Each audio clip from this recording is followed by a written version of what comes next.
உம்மோடு சேர்ந்து தினமும் உம் மார்பில் சாய்ந்து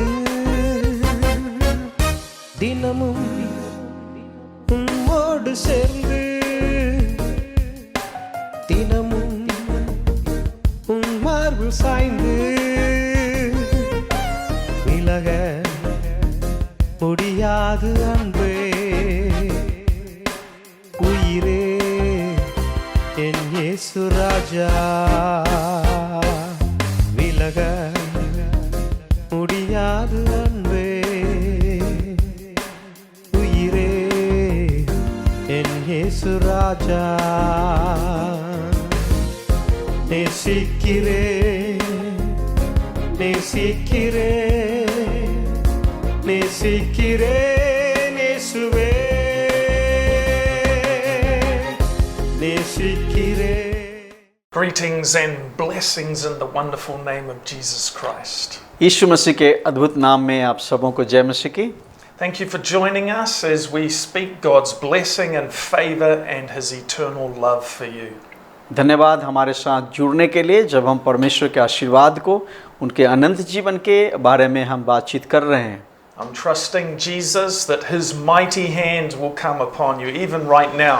मैं विश्वास करता हूं कि प्रभु यीशु मसीह का सामर्थी हाथ आपके ऊपर में अभी भी उतरेगा. One of the most wonderful things is to be called by Jesus Christ for ministry. और एक अद्भुत बात है कि जब प्रभु यीशु मसीह हमें अपनी सेवकाई के लिए बुलाते हैं, Particularly when Jesus calls you to be a preacher of the gospel. और खास करके जब प्रभु यीशु मसीह सुसमाचार प्रचार के लिए आपको बुलाते हैं.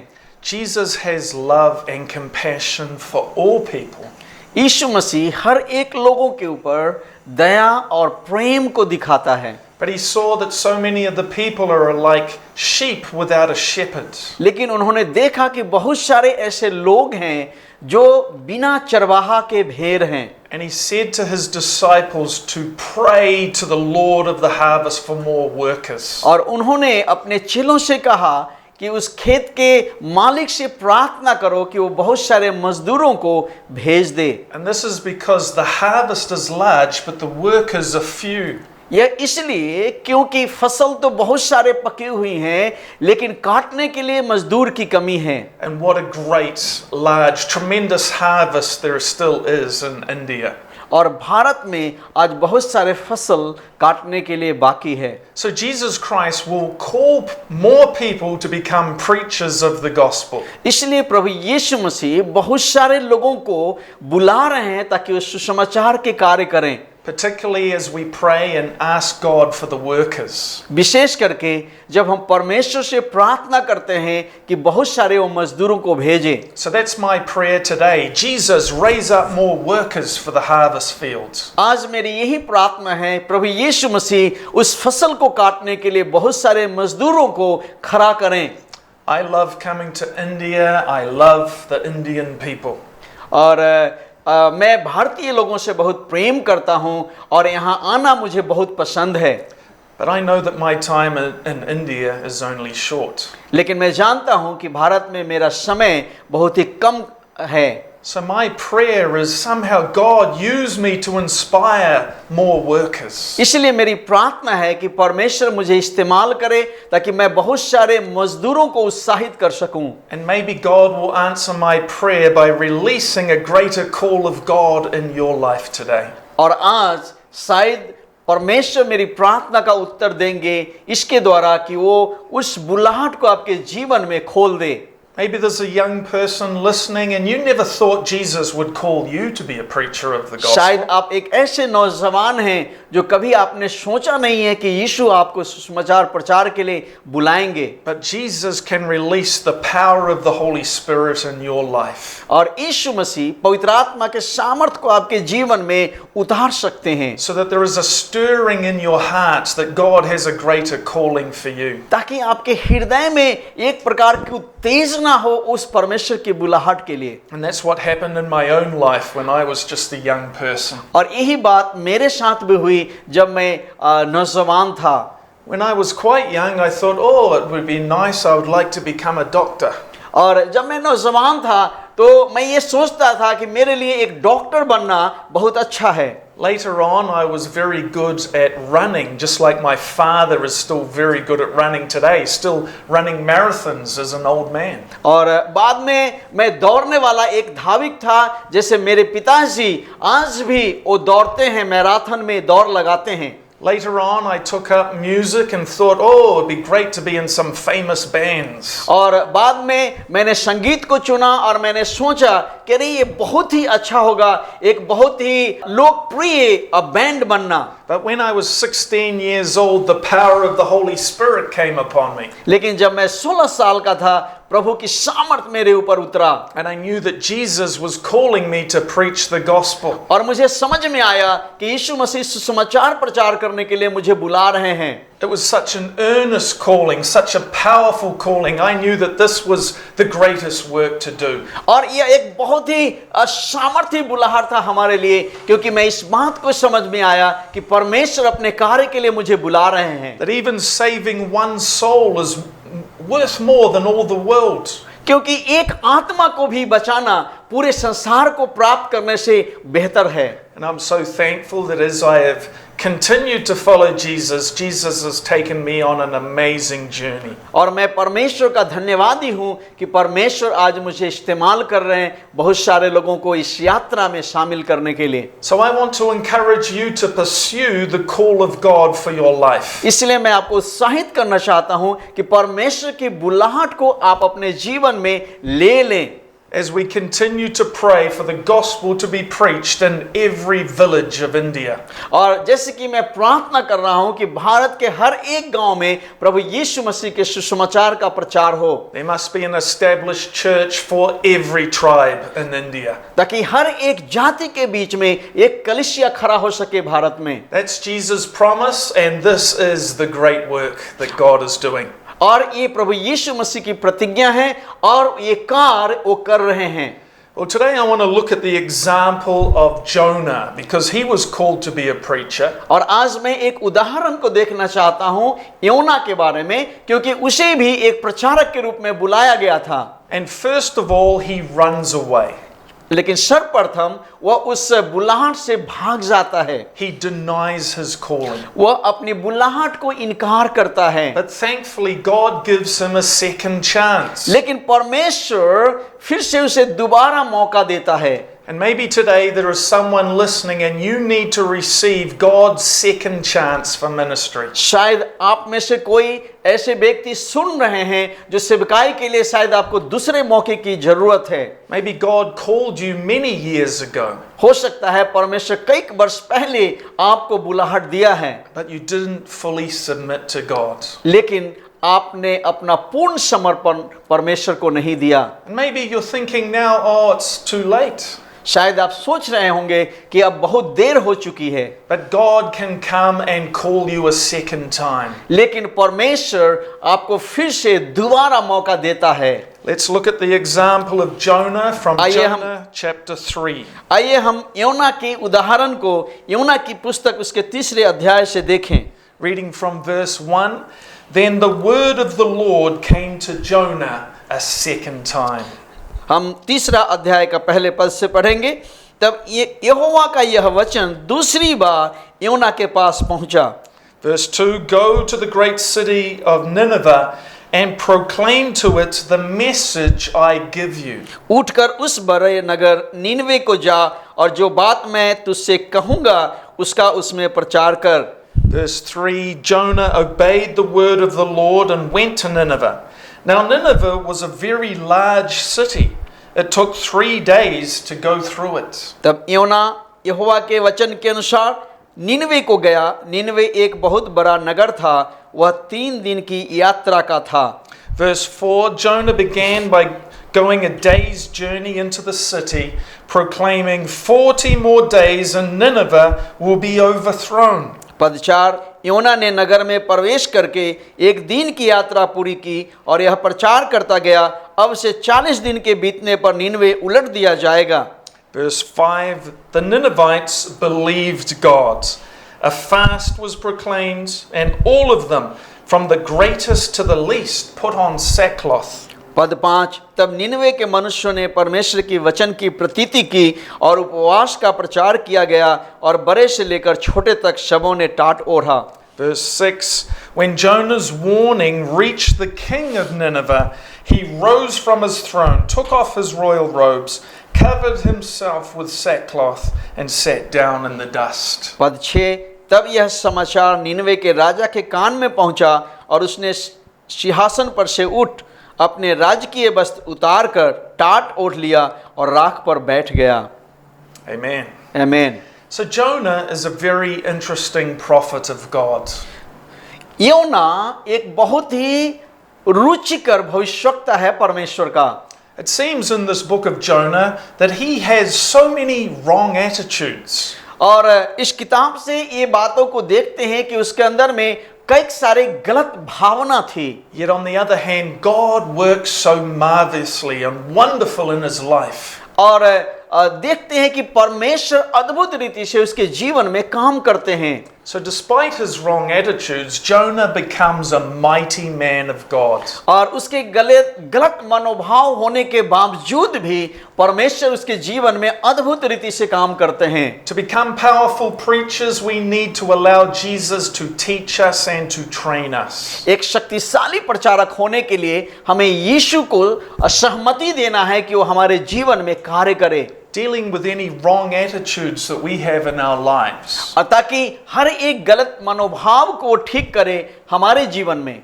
So we see that when Jesus was training his 12 apostles, he was constantly speaking the truth to them. और जब हम देखते हैं कि यीशु जब अपने 12 चेलों को शिक्षित कर रहा था तो लगातार वह सच्चाई को चेलों से बता रहा था। The disciples would be arguing among themselves, who's the greatest? और चेले लोग अपने बीच में ही कई बार बहस करते थे कि हम में से बड़ा कौन है। And Jesus would rebuke them and tell them, you have to become like a little child. और यीशु मसीह उन्हें डांटते थे और कहते थे कि तुम्हें एक छोटे बच्चे के समान होना है, Or you have to become a servant. या तुम्हें एक दास को जैसा बनना है। So Jesus was molding and making his disciples, getting rid of their wrong attitudes. तो यीशु मसीह उनको बना रहे थे और उनको तैयार कर रहे थे ताकि वो अपने गलत मनोभाव से बाहर निकले। You know, following Jesus is a lifelong journey.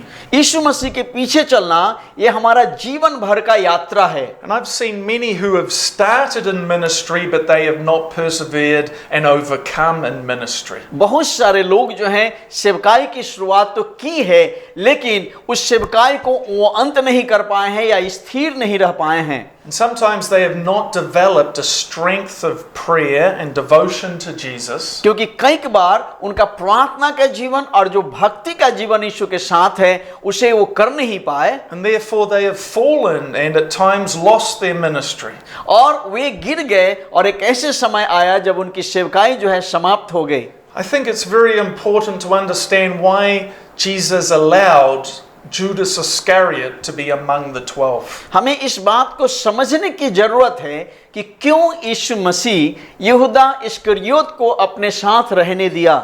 So many have been called to ministry, but so many have become like Judas Iscariot. बहुत सारे लोग सेवकाई के लिए बुलाए गए हैं, लेकिन बहुत सारे लोग यहूदा इस्करियोत के समान बन गए हैं। If only every pastor took note of this powerful warning in the Word of God. यदि हम परमेश्वर के वचन के जो शक्तिशाली चेतावनी है अगर हम उसे ध्यान देते। It's so sad when a pastor falls into sin and refuses to repent. ये बहुत दुखद बात है जब एक सेवक पाप में गिर जाता है और वह पश्चाताप करने से इनकार करता है। God can give a second chance, but only if a person repents.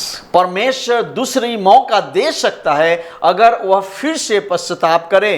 And God really had to shake Jonah's life to bring him to this place of submission to God. और परमेश्वर को सचमुच योना के जीवन को कस के हिलाना पड़ा ताकि वह फिर से वापस परमेश्वर की बुलाहट में आ जाए। And God did that when Jonah was running away. God sent a mighty storm on the ocean. और परमेश्वर ने ऐसा ही किया जब योना भाग रहा था तो परमेश्वर समुद्र में एक बहुत बड़ी आंधी को चला दी।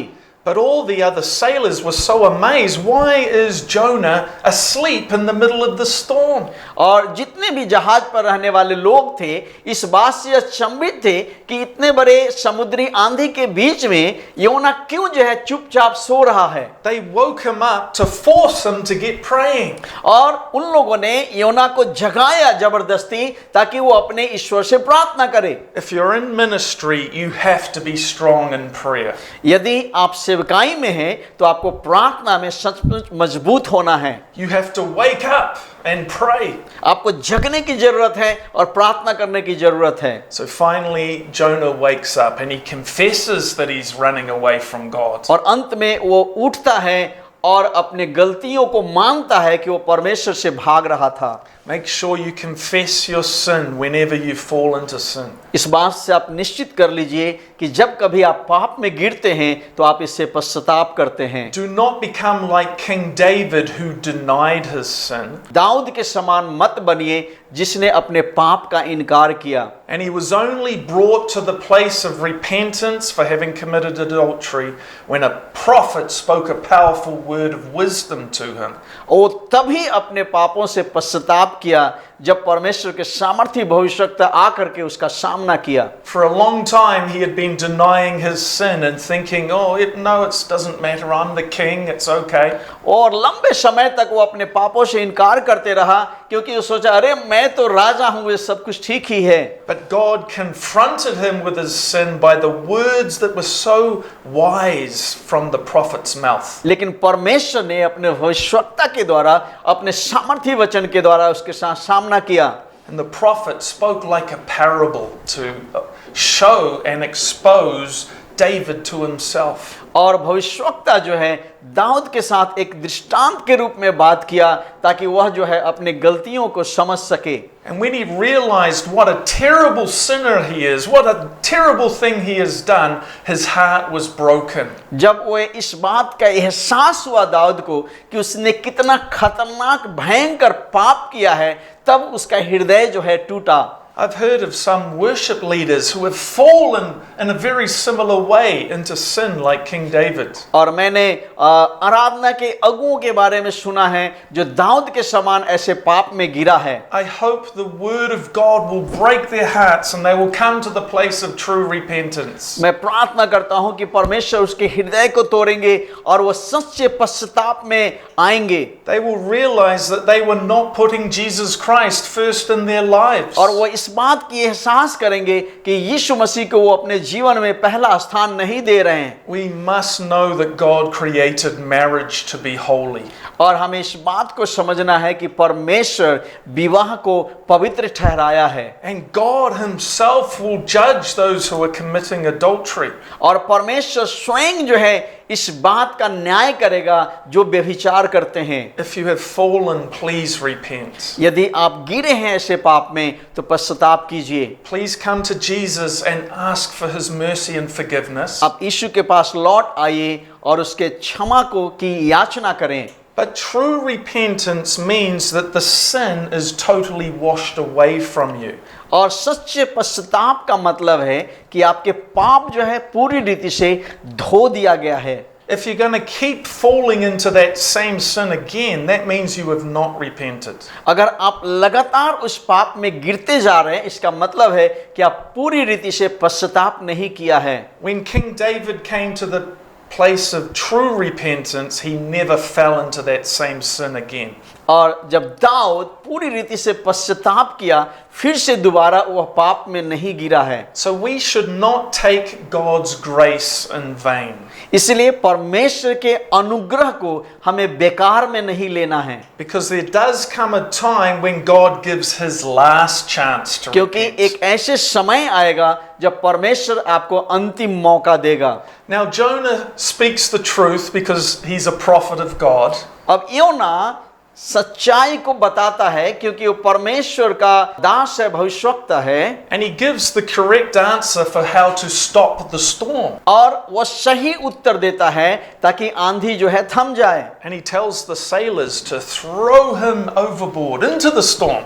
और वो जहाज के लोगों को कहता है कि वह उसे उठाकर उसे पानी में फेंक दे। And the sailors are so fearful. Oh no, we don't want to be responsible for your death. लेकिन जो जहाज के लोग थे वे सोचने लगे कि नहीं नहीं, तुम्हारे मृत्यु का जिम्मेदारी मैं नहीं लेना चाहता हूं। It's quite a surprising thing that Jonah was willing to almost die. लेकिन ये एक बहुत ही अद्भुत आश्चर्यजनक बात था कि योना जो है मरने के लिए तैयार था। Maybe he knew that God has all power, and that even if he's thrown out into the ocean, God can save him. शायद उसे पता था कि परमेश्वर वो शक्तिशाली परमेश्वर है, अगर उसे उठाकर समुद्र में भी फेंक दिया जाए तो परमेश्वर उसे बचा लेगा। Amazing faith, really.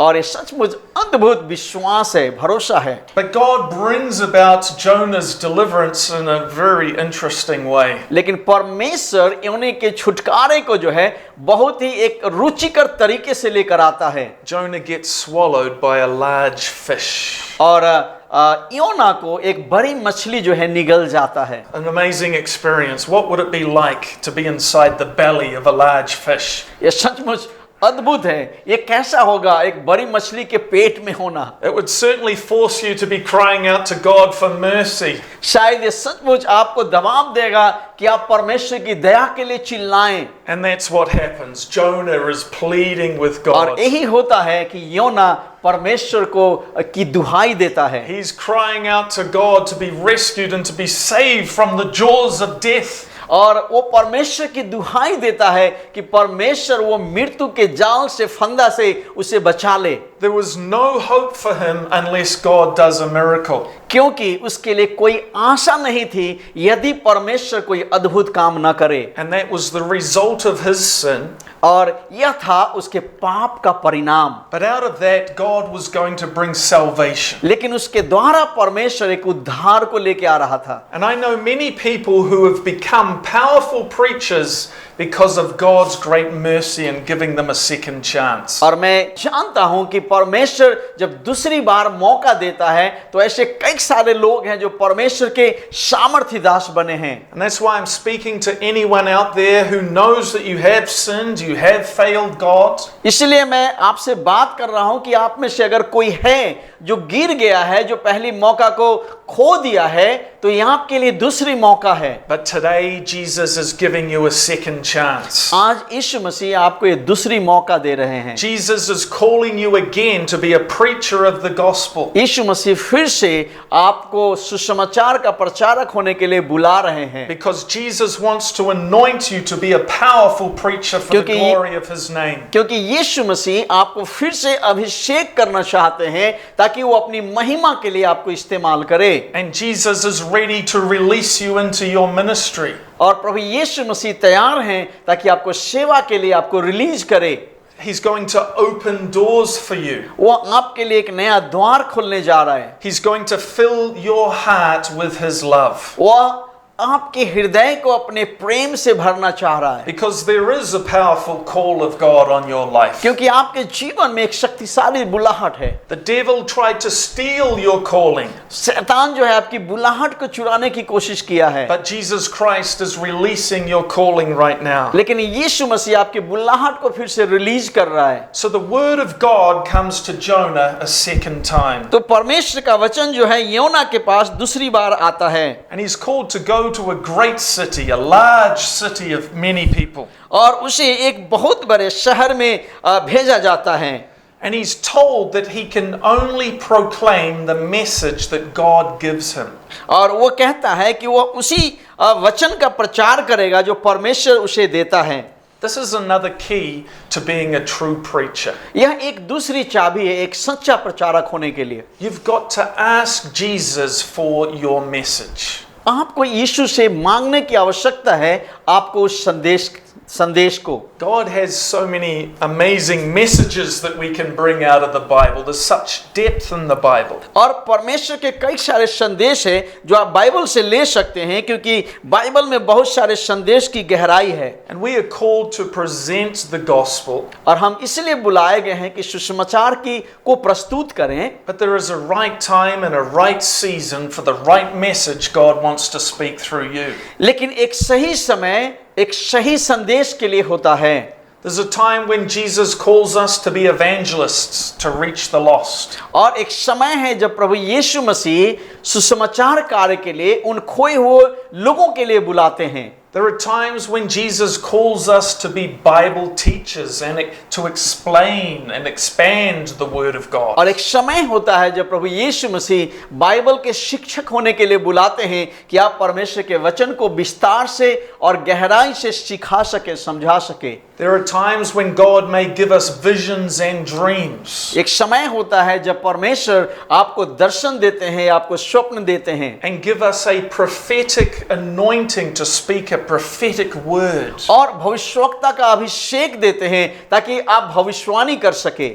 There are times when God gives an apostolic anointing to plant churches. और एक समय होता है जब परमेश्वर प्रेरिताई का अभिषेक देता है ताकि आप कलीसिया की स्थापना कर सके। There are times when God gives us the pastoring anointing, to a great love to take care of the sheep. एक समय होता है जब परमेश्वर एक पासवान का अभिषेक देता है ताकि आप भेड़ों की रखवाली कर सके। So ask Jesus for the message that he wants to speak through you. इसलिए आप यीशु से पूछें कि वो कौन से संदेश आपके द्वारा बात करना चाहते हैं। And Jesus will lead you and guide you in your ministry. और यीशु मसीह आपकी सेवकाई में आपकी अगुवाई करेंगे। We're now told that Jonah obeyed the word of the Lord. और हमसे कहा गया, यहाँ पर देखते हैं कि योना परमेश्वर के वचन का पालन करता है। It's so important that we walk in obedience to Jesus. ये बहुत ही महत्वपूर्ण है कि हम यीशु की आज्ञा का पालन करें। He was warning the people of Nineveh of God's judgments that would come upon them. और वे निनवे के लोगों को चेतावनी दे रहा है कि परमेश्वर का न्याय जो है प्रकट होगा। And there are times when we have to warn people around us that God is the righteous judge. और जब समय होता है कि हमें लोगों को चेतावनी देना है कि परमेश्वर एक धर्मी न्याय करता है। The wonderful thing is that the Ninevites believed God. और सबसे अद्भुत बात है कि निनवे के लोगों ने परमेश्वर में विश्वास किया। They knew that God was right. He was righteous to judge them and that they deserved judgment. और वे लोग इस बात को समझ पाए कि परमेश्वर जो है एक न्याय परमेश्वर है और वो सही कार्यों का न्याय करता है। And therefore they are going to repent with prayer and fasting. इसलिए उपवास और प्रार्थना के साथ में उन्होंने पश्चाताप करने का निर्णय लिया। And there's going to be a mighty revival with this whole city turning to God. और एक बहुत बड़ी जागृति को देखते हैं कि पूरा शहर जो है वो परमेश्वर की ओर फिर जाता है। This is one of the great moves of God in the Bible. और ये परमेश्वर का बहुत बड़ा कार्य हम बाइबल में देखते हैं। And Jonah's words had such power that the message reached the king of them. और योना का ये संदेश में ऐसा सामर्थ था कि ये बातें जो है राजा तक पहुंचता है। And even the king shook and trembled before God. और यहाँ तक कि राजा भी परमेश्वर के सामने वो थरथराने लगा। Who knows what God will do when you obey the call of God on your life? क्या मालूम जब आप परमेश्वर के वचन का पालन करेंगे तो क्या होगा। Even if you only win one soul, it's worth more than all the world. यदि आप एक आत्मा को भी अगर जीतते हैं तो ये सारा संसार के दौलत से कहीं बढ़कर है। But sometimes God raises up people to speak to kings and prime ministers. और कई बार परमेश्वर ऐसे लोगों को खड़ा करता है जो राजाओं को और प्रधानमंत्रियों से बात करे। That happens when Jesus Christ releases his anointing upon people. और ये तब होता है जब यीशु मसीह अपने अभिषेक को लोगों के ऊपर खोल देते हैं। I hope you've been encouraged to respond to the call of God on your life. क्या आप अपने जीवन की बुलाहट के प्रति उत्तर देने के लिए तैयार हैं? Jesus calls you to go. परमेश्वर आज आपको बुला रहे हैं Preach the gospel to all creation, ताकि सुसमाचार को सभी सृष्टि के लोगों को आप प्रचार करें, so that whoever believes will be saved. ताकि जो कोई विश्वास करे वो बच जाए। God bless you for your ministry. परमेश्वर आपको आशीष करे आपकी सेवकाई में। God bless you to be the powerful servant of God. परमेश्वर आपको आशीष करे ताकि आप शक्तिशाली परमेश्वर के सेवक बने। God bless you to store your treasures in heaven. परमेश्वर आपको आशीष करे ताकि आप अपने धन को स्वर्ग में संचय करें। Thank you for hearing God speaking to you. धन्यवाद परमेश्वर की बातों को सुनने के लिए। God bless. परमेश्वर आपको आशीष करे।